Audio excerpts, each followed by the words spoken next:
Utba ইবনে রবিয়া আল্লাহ রাসূলের কাছে গেছে কোরআন শুনতে। আল্লাহ রাসূলের কাছে আবু জাহেল উতবা ইবনে রবিয়াকে পাঠাইছে একটা প্রস্তাব দিয়ে যে হে মুহাম্মদ, আমাদের এই দেশে আবু জাহেল মক্কার মানুষ এবং মুহাম্মদ সাল্লাল্লাহু আলাইহি ওয়াসাল্লাম মক্কার মানুষ। এই মক্কায় এত মারামারি, এত রক্তপাত, হানাহানি আর ভালো লাগে না। উতবা ইবনে রবিয়া, তুমি মুহাম্মদের কাছে যে প্রস্তাব দাও যে সে কি চায়, কি দিলে একটা সংলাপ হবে, তাকে সেটাই দেওয়া হবে, তবুও দেশের মধ্যে আর এত মারামারি ভালো লাগে না। সম্মানিত ভাইয়েরা, সে উতবা ইবনে রবিয়া আল্লাহর নবীর কাছে গেছে প্রস্তাব নিয়ে। আল্লাহর নবী সূরা হামিম আর সিজদা 38টা আয়াত তার সামনে তেলাওয়াত করে দিয়েছে। জোরে বলেন সুবহানাল্লাহ। উতবা ইবনে রবিয়া আল্লাহ রাসূলের সামনে মাটিতে বসে গেছে, দুই হাত পিছনের দিকে দিয়ে ভাবে চাতক পাখির মতো বসে কোরআন শুনেছে, এক কদমও নড়াচড়া করে নেই। জোরে বলেন সুবহানাল্লাহ।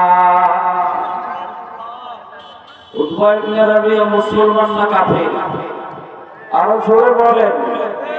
তা আমরা এখানে যারা আসছি, আমরা মুসলমান না কাফের? তাহলে উতবা ইবনে রবিয়ার মতো কাফের যদি কোরআন শুনে সেখান থেকে কোরআনের দিকে যদি পিঠ না করে চলে যায়, ও মুসলমান, এখানে কোরআনের আলোচনা হবে, তুমি কিভাবে কোরআনের দিকে পিঠ করে চলে যাও? ঠিক কিনা? সম্মানিত ভাইরা, যারা মুসলমান তারা কখনো মৃত্যুকে ভয় করে না, আর মৃত্যুকে যারা ভয় করে তারা পূর্ণাঙ্গ মুসলমান না। আল্লাহ রাব্বুল আলামিন বলছেন, ইয়া আইয়ুহাল্লাযীনা আমানু দুখুলু ফিস-সিলমি কাফা, হে ঈমানদারগণ, তোমরা পরিপূর্ণভাবে ইসলাম প্রবেশ করো। কোথায় প্রবেশ করো?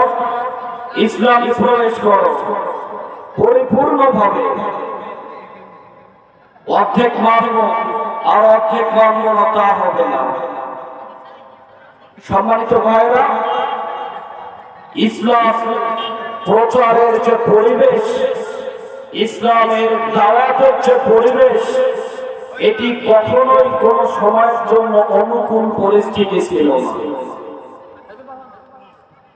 আজ থেকে ১,৫০০ বছর আগে আল্লাহর নবী ওই আরবের লোহিত সাগরের এক কোণে দাঁড়িয়ে ডাক দিয়েছেন, ইয়া আইয়ুহান নাস কুলু লা ইলাহা ইল্লাল্লাহ তুফলিহুন, হে মানুষ সকল, তোমরা বড় আল্লাহ ছাড়া কোনো মাবুদ নাই, তাহলে তোমরা সফল হয়ে যাবে।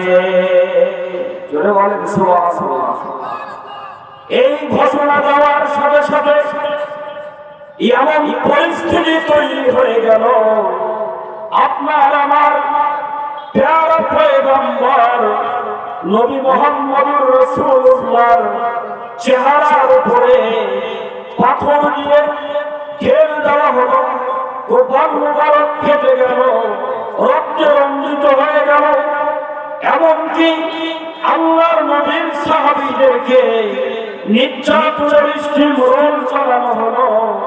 আম্মার বিন ইয়াসিরকে 2টা হাত এবং 2টা পা বেঁধে গরম বালুর উপরে শুইয়ে দিয়েছে।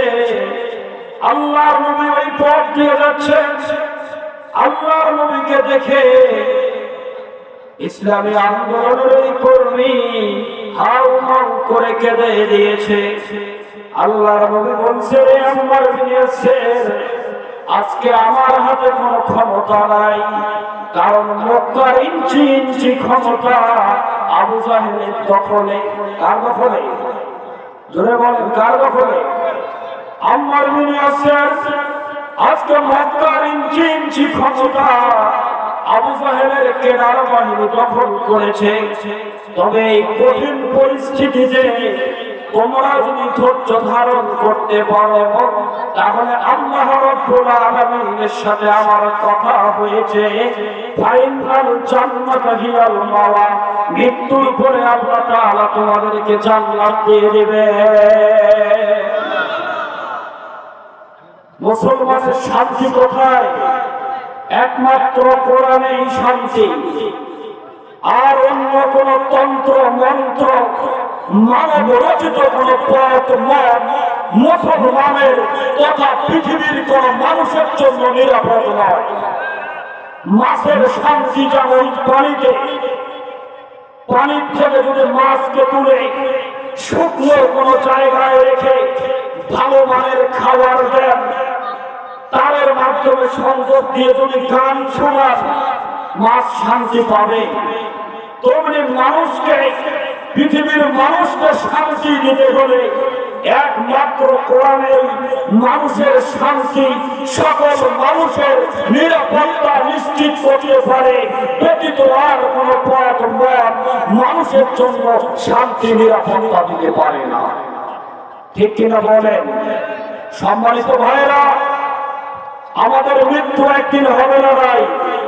সর্বোচ্চ শাস্তি বলা হয় মৃত্যু, সর্বোচ্চ শাস্তিকেই মৃত্যু। আল্লাহ তাআলা এই মৃত্যুটা মুমিনের জন্য উপহার হিসেবে দিয়েছেন। জোরে বলেন না সুবহানাল্লাহ। মুমিন কখনো মৃত্যুকে ভয় পায় না, আর মৃত্যুকে যে ভয় পায় সে মুমিন নয়। সুতরাং মৃত্যু যখন আমাদের হবে, তো আমরা নাফরমান হয়ে মরতে চাই না, আমরা বেঈমান হয়ে মৃত্যুবরণ করতে চাই না, আমরা ঈমানদার হয়ে মৃত্যুবরণ করতে চাই। আমরা আল্লাহর শত্রু হয়ে কবরে যেতে চাই না, আল্লাহর বন্ধু হয়ে কবরে যেতে চাই। এজন্য আমাদের সকল পরিস্থিতিতে ঈমান ও আমলের উপরে টিকে থাকতে হবে। আমরা যদি ধৈর্য ধারণ করতে পারি, আল্লাহ রাব্বুল আলামিন আমাদেরকে জান্নাত দিয়ে দিবেন। জোরে বলেন সুবহানাল্লাহ। সেই কঠিন পরিস্থিতিতে এত নির্যাতনের স্টিমরোল চলছিল, শুধু তারা সাহাবীদেরকে নির্যাতন করে শেষ করে নাই, তারা সিদ্ধান্ত নিয়েছেন মুহাম্মদ সাল্লাল্লাহু আলাইহি সাল্লামকে মক্কার এই জমিনে হত্যা করে দিবেন। শত শত সাহাবীদেরকে মারতে মারতে পৃথিবী থেকে তারা চাবুকের আঘাতে রক্ত এবং মাংস উঠে এসেছে। আল্লাহর নবীকে হত্যা করার জন্য তারা সিদ্ধান্ত নিয়েছে। বলেন জীবন দেওয়ার মালিক কে? আরো জোরে বলেন কে? আবু জাহেলের সিদ্ধান্ত অনুযায়ী, দারুল নাদওয়ার বৈঠক অনুযায়ী আল্লাহর নবীর বাড়ি ঘেরাও দেওয়া হয়েছে। আবু জাহেলের কেদার বাহিনী আল্লাহর নবীর বাড়ি ঘেরাও দিয়েছে। আল্লাহর নবীকে ঘর থেকে বের করে এনে গরম বালুর উপরে হত্যা করবে। আল্লাহর নবী সে সময় শুধু বারবার আল্লাহর কাছে একটি দোয়া করতেন, রব্বি আদখিলনি মুদখালা সিদকিন ওয়া আখরিজনি মুখরাজা সিদকিন ওয়াজআলনি মিন লাদুনকা সুলতানান নাসীরা। আল্লাহর কাছে তিনি বারবার একটি দোয়া করতেন যে আল্লাহ আমাকে সুলতানাত নাসীরা, অথবা আপনি আমাকে হয় রাষ্ট্র ক্ষমতা আমার হাতে দিয়ে দিন, অথবা কোন বাইরের রাষ্ট্র শক্তি দ্বারা আমাকে সহযোগিতা করুন।